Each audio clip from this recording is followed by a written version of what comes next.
Howdy folks, we're back with another Goji Center video. So this is going to be a good one, and it seems the boys in the Goji lab have come up with another battle face-off, which is the D-Rex versus the T-Rex. So this should be interesting, yeah. As for who's going to win, I'm not too sure. I'm going to go and say the T-Rex, specifically because I heard a little rumor that's Jurassic World Rebirth's original ending was supposed to be the T-Rex in the movie, Ember. Yeah, the T-Rex in Rebirth has a name. It's Ember.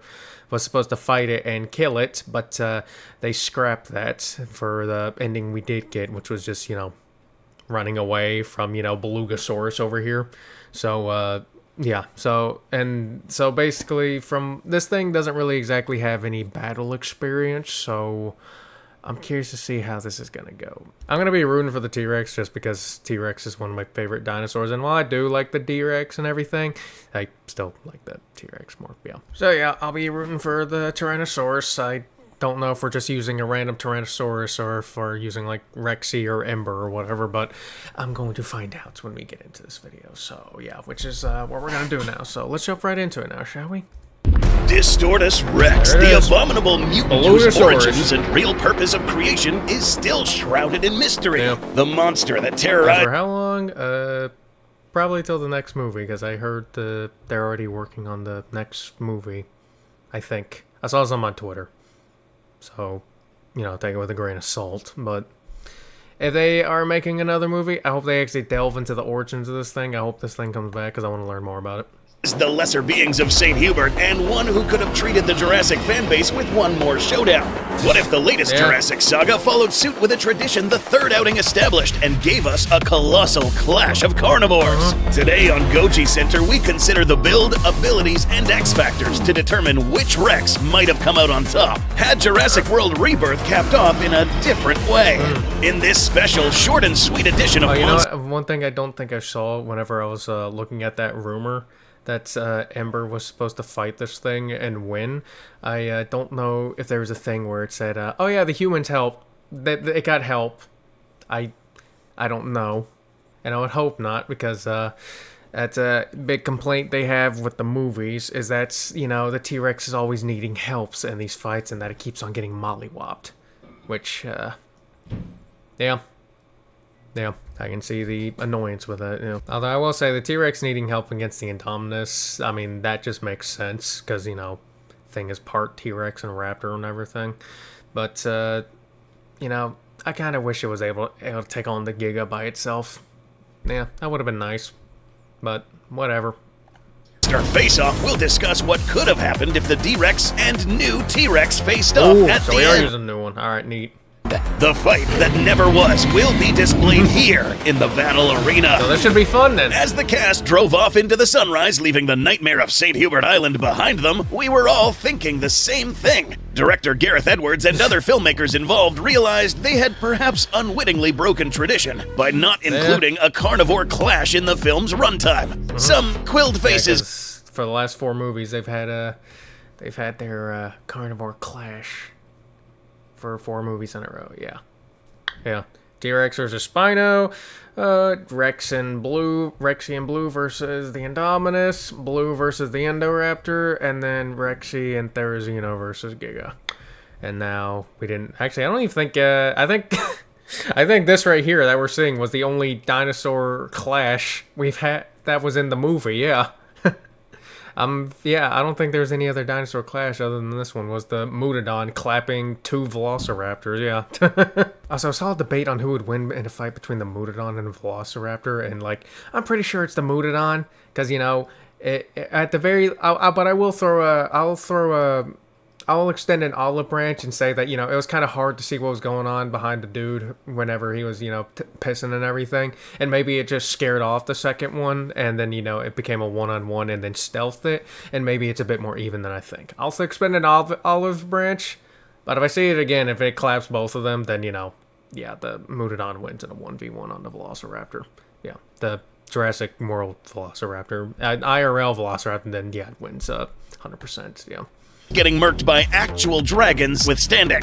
In hindsight, this change does have some precedent, as writer David Koepp was the author of the only 2 Jurassic films not to feature any such major rumbles. The crew did consider changing the closest thing to any carnivore and carnivore clash in the first 2 movies was when the T-Rex fought the 2 velociraptors in the first movie, and that wasn't really more so of a fight as more so of a stomp, really. So yeah. To what Edwards and company jokingly called Deus. And I guess there was also the fight between the T-Rex and what was the Trex name? I don't know. The T-Rex fought the Triceratops in the Telltale game, which took place in the midst of the first movie.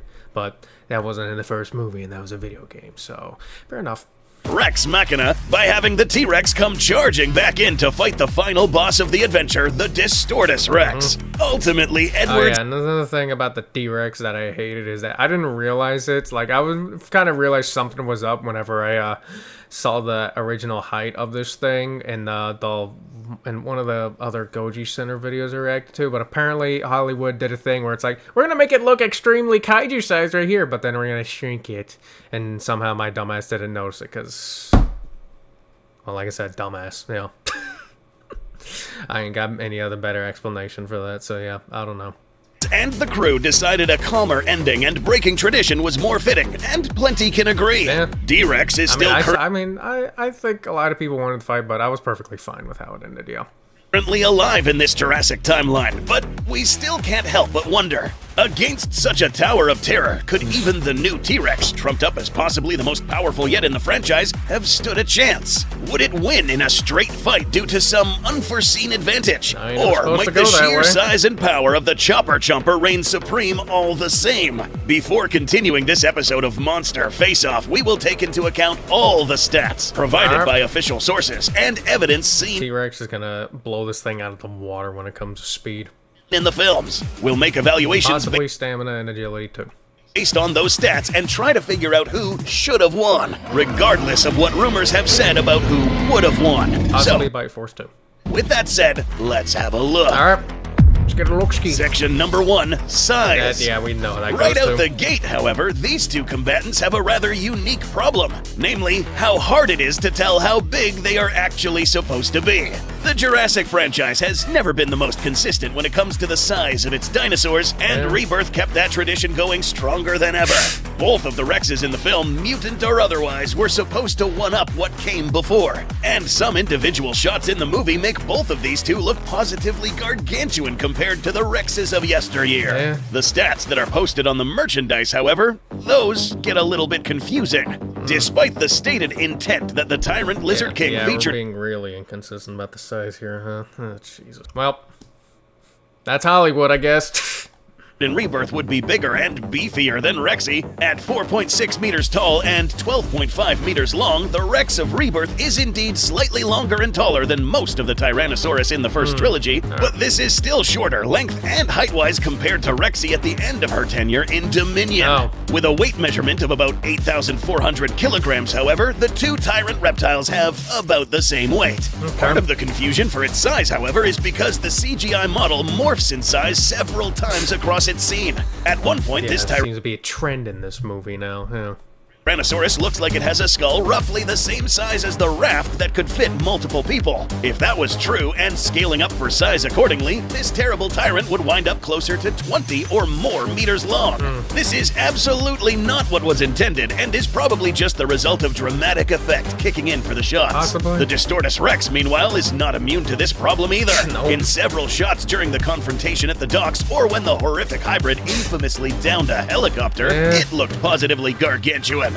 Gareth Edwards, having a long tenure of making kaiju and giant Star Wars walkers look huge on camera, certainly did it plenty of favors in leaving an impact. Not so much for keeping things consistent. Official stats for the D-Rex aren't the easiest to come by, or the easiest to understand. Some official... I didn't realize determining the size was going to end up being this complicated, because, well... then again, I should have, because, I brought up the size myself. Merchandise giving it a height of about 8.1 meters and a length of 14.5 meters does make sense, and even lines up pretty close. Why does it say villain 1? Why does it say, who's villain 2? Is there a villain 2? What, the person? The rich dude that got eaten by it? Is that it? I don't know. to what we predicted before the movie came out. Because, you know... Wait. Oh, we're using the xenomorph build. But, you know... because, you know... Villain 1 implies that there's a second villain, you know? Makes sense, and even lines up pretty closely to what we predicted before the movie came out. Weight, however, is where it gets confusing. The same information card for the height and weight gives a bafflingly big range from 12.7 tons to upwards of nearly double that at 21.9 tons. This larger metric actually does make a lot of sense given the hybrid size, but some of the same cards very strangely imply the Spinosaurus in the film that are clearly smaller than the Rebirth Rex are almost the same weight. Additionally, sources from both the tie-in merch and Universal's release documents typically give the Distortus an oddly light weight of 9 to 11 tons. This isn't just light, it also strangely contradicts numerous notes that this distorted king is supposed to be at least twice the weight of a typical Tyrannosaurus. See what we mean when we say the Jurassic franchise's sizes can be confusing? Yeah. Confusing and very inconsistent. Yeah, they need to work on that, yeah. I still liked the movie and thought it was a good one. Notice keyword being good, not great, because I thought it was a solid movie, not as great, awesome experience or whatever, like the first or second one. But I still thought it was a solid movie. But yeah, they need to fix the size and consistency, because yikes. Mixing and matching how big these two look in different scenes could make the comparison either surprisingly close or very lopsided. So, for the sake of fairness, we're going to use the higher estimates for the T-Rex and a midpoint for the Distortus's weight. Okay. This gives us an 8.4-ton Tyrant Lizard King versus a 17.3-ton Distorted King, which fittingly lines up pretty well with the often quoted twice as big as T-Rex remark. Fair. With all of that factored, the winner in this category is very obvious. Yeah. The Tyrannosaurus finds itself in a rare situation for it, as the David in this David and Goliath battle against the malicious Malformity. Edge, D-Rex. Section number 2, overall. It definitely got confusing on determining the size. I still kind of knew it was going to go to the D-Rex, because, you know. All strength.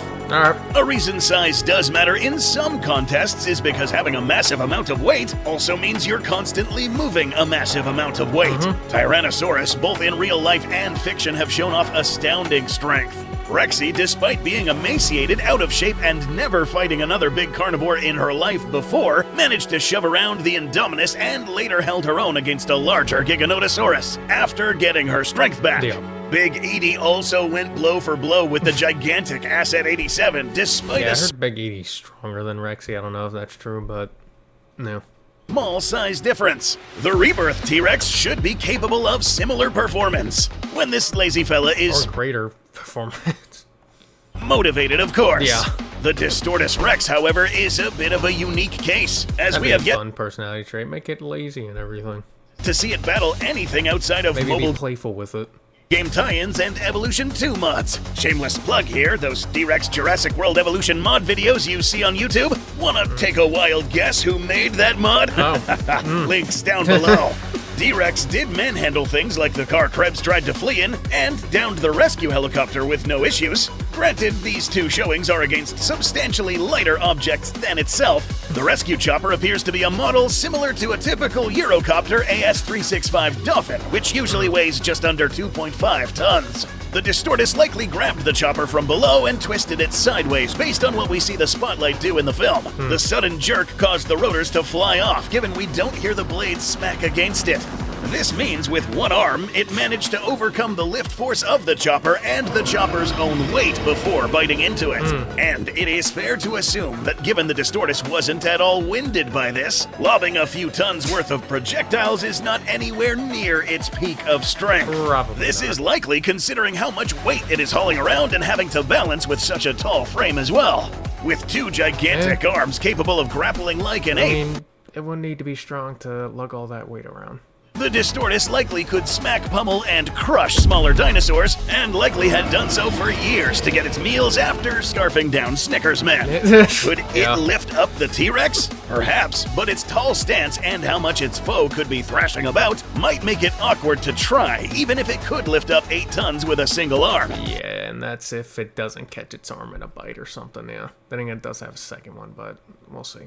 Though it is possible, such a feat might require both arms, and putting all that misbalanced weight on just its legs might be a bit too much for it. Still, sheer size does mean more muscle to heft with, and more mass to absorb force when wrestling and battling an opponent. Edge goes to the deformed king. Yep, makes sense. Section 3, Maneuverability. Yeah, that's going to T-Rex. Yeah. Now, the new Tyrannosaurus seen in Rebirth wasn't breaking any land speed records when it went after the Delgado family. However, its lack of success might be more down to lack of trying than actual lack of speed. Chances are part of the reason it decided to go on the hunt was just as much out of boredom and instincts kicking up seeing a loud screaming object moving away from it as it was any hunger. In all likelihood, I guess it really wasn't putting in that much effort, was it? Trex is comfortably quick when it needs to be on land or in the water. If there is anything that did hinder the cruelly created colossus that was the Distortus, it was speed. We don't really see the D-Rex ever having a particular need to start booking it, but looking at its build doesn't really imply anything particularly swift. No. Its extremely tall stance, skinny limbs... Like this thing... I look at this thing and I'm like, yeah, that thing's not moving around quick. Now, the build that Goji Center predicted for it, I could see that one having a bit of speed, the Xenomorph build it had. But this is the original build, and yeah, I don't see this thing going fast. And malformed body would make picking up speed awkward. Agility is another factor. Center of rotation is an aspect of movement that does exactly what it sounds like. While having more limbs on the ground does make the D-Rex more stable than a biped of the same mass and height might be, it does mean its center of gravity would be located in between the forward and hind limbs touching the ground. Turning around means moving twice as many limbs with a much larger radius to rotate and change direction. If the fight ends up in the water, like at the end of the movie, it's also likely that the Distortus would struggle. Long and skinny limbs are some of the worst combinations for trying to swim with, and the Distortus would likely be restricted to just wading in the waters. This does still help it move around, but it also means it can't take advantage of diving under the surface to ambush. Even with the weight disadvantage, the Tyrannosaurus might be able to bowl over the larger Rex by charging into its legs to knock the foundation out from under it. Yeah. For this category, we find that the basic theropod shape reigns superior. Edge T-Rex. Section number 4, bite effectiveness. Yeah, so this one I'm actually curious about because, you know, T-Rex does have extremely good bites, but I don't know so much about the Distortus. Especially since I'm willing to bet that thing's using its arms more so than its bite, you know. The Distortus, meanwhile, leaves a very big impression when it, well, literally left an impression on that helicopter well, yeah, with there was its also teeth. that. Now, ignoring the fact it grew about 5 times its size for that shot, thanks Gareth, biting into a helicopter is still an impressive display of strength. The bite of 25 was mostly focused on the cockpit and aluminum body of the chopper. The D-Rex didn't completely crunch through any of the sturdier ribbing and reinforcements, but punching its teeth through the aluminum and cockpit is still impressive. The D-Rex might have had other contributors in the mix affecting its jaws, but Tyrannosaurus does appear to be the lion's share of whatever we're seeing here. Compared to a normal Tyrannosaurus jaw, the Distorted King does appear to have some deformities resembling brachycephalic animals. This is where the facial bones aren't allowed to grow to the extent they were supposed to, and usually result in snub noses and bent jaws. Pugs and the fellow hybrid, the Scorpius Rex, have a similar condition. This doesn't necessarily mean the jaws are weak, just that they might not be working as optimally as a Tyrannosaurus of equal size would. Applying information from real-life studies about that is another thing. It does have bigger size, so, you know, its bite could be stronger from that alone, but what do I know? jaws, such as Dr. Manabu Sakamoto's 2022 study on theropod bite mechanics, we can make an estimate on what kind of chomp we're looking at here using our model. Scaling up from other known tyrannosaurs with the formulas provided, we get a potential chomping force between about 72,000 to 92,000 newtons. Admittedly, this is not an exact estimate. Movie physics and exact size scaling aside, the actual force could wind up being much lower than this because of the deformities in the jaw. Ignoring how the D-Rex suddenly grew into a kaiju to fit the helicopter into its mouth, even just a portion of this force would be more than enough to punch through the aluminum and glass, without severely damaging the sturdier parts of the chopper. The Tyrannosaurs in the Jurassic franchise may not always have quite as crushing of a bite as they should, but they are still quite powerful all the same, and usually are given a ballpark range across various statements matching up to the real thing. So, a real-life T-Rex with all of the bells and whistles should be biting more effectively. But the movie versions aren't necessarily a slouch, and the rebirth Tyrannosaurus does have a head and teeth more in line with the real thing than prior movie versions. Scaled to the stated metrics, it has a head similar in size to some studied specimens. This means a crunching force somewhere in the 40,000 to 55,000 Newton range, accounting for some differences in jaw structure and playing it safe. Could be higher if we assume similar mechanical advantages. So, the Distorted King likely has a heftier crush even with a suboptimal jaw, but the Tyrant King is not far behind, and would be more easily able to land multiple bites thanks to its frame. In the biting department, one can probably crunch harder, but the other can chomp down more easily and quickly. That means equal damage. For this category, we'll leave it as a draw for both combatants. Section number 5, Auxiliary Weapons.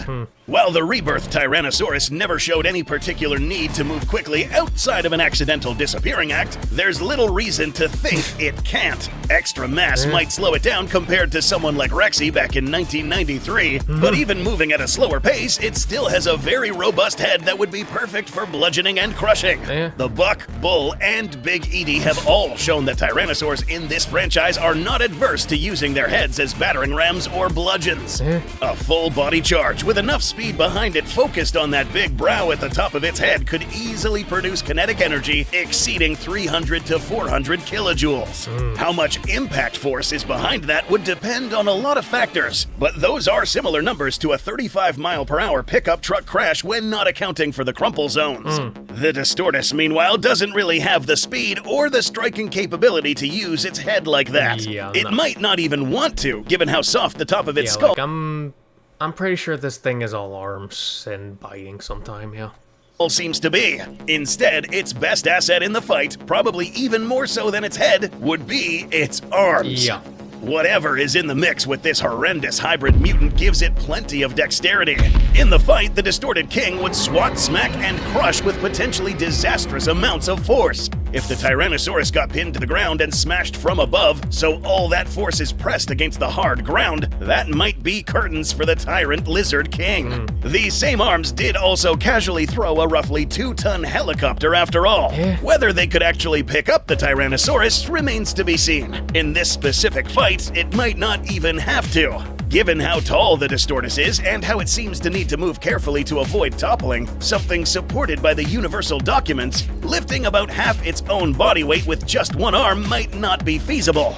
Using both arms might get the job done, but that would leave it with a substantially less stable stance.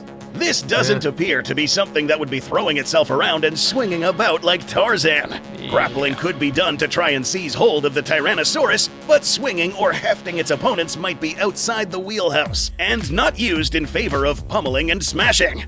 The Tyrannosaurus's charge does give it a potentially critical opening attack to knock the Distortus off balance, however, it would need space and an opening to wind up for the best effect. Thanks to its great reach and potential to follow up, the deformed king takes this advantage. I'm looking too good for Ember Section here. 6, X Factors. The senses of Tyrannosaurus, both in real life and in the franchise, have already been covered extensively before. The Lost World established the replicated tyrants still have their superb sense of smell. Other outings in the franchise can vouch for a good sense of hearing and night vision. What's going on with the motion-based vision is a matter of debate, but most of the films seem to indicate at the very least the replicated Tyrannosaurus from the original 90s batch more easily track moving objects than stationary ones. It remains to be seen or confirmed if this newer model suffered the same issues or not, but it likely has decent enough vision all the same. It's also noteworthy that this T-Rex is extremely stealthy when it wants to be, being quieter in movement and vocalizing than prior Tyrannosaurus. The Distortus It's like I'm out Rex, here on that Houdini shit. is quite mysterious on what's going on under the hood. For example, that noticeably bulbous forehead it has could be from having a species like a beluga added into the mixture. These and other dolphins actually have fairly gnarly looking skulls that bear more than a passing resemblance to crocodiles when you look at just the bones. The round protrusion that smooths out the head is largely made up by an organ called a melon. Made of specialized fats and wax, this organ helps to focus echolocation into specific directions. Okay. So, does the Distortus have this, and it has another means of navigating the dark? Impossible to tell, really. This exact same shape could also be due to errors in embryonic development. Yeah. Hydrocephaly is a condition where cerebrospinal fluids build up in the brain case. This can put pressure on the brain, damaging parts and causing the head to abnormally swell, expanding the skull or leaving soft, squishy lobes outside of the skull.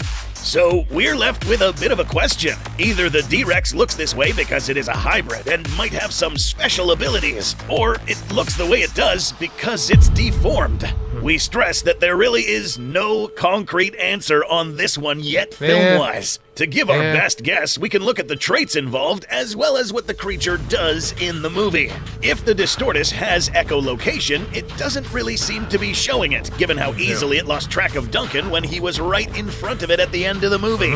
Known symptoms for hydrocephalic individuals, meanwhile, include distorted voices, changes in reasoning, irritability, poor temper control, slowed movement, and decreased coordination. Those all don't sound a lot like what we see more than any whale-based superpower. Universal easily could change this with more information, but for now, the D-Rex's distinctive look seems to be more a factor of distortion than any intentional hybrid design. This X Factor did discuss a lot of what we would cover in the senses category, so for this potentially critical edge in ambushing at night, the Tyrannosaurus takes another point. That's fair. With all our the mutation would most likely mess with it a lot, stats in play, let's take a quick I'm rooting for the Rex, but I don't think the Rex is gonna win. look at how this fight could go. Alright, let's see this.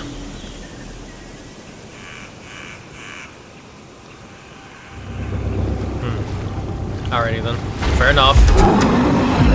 Yeah, this was supposedly supposed to kill this thing, but we'll work with what we have, I guess, yeah. So, yeah. Off they go. Hey, buddy. I'm here for a midnight snack. And you're my snack.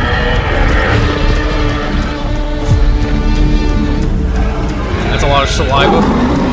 You straight up spitting in your face already. Yeah, see, Ember don't respect you. He's spitting in your face. Oh, alright, already. Yeah, oh. Is that its own blood or the Distortus' blood? I can't tell. Oh! Alright, oh, that is not good.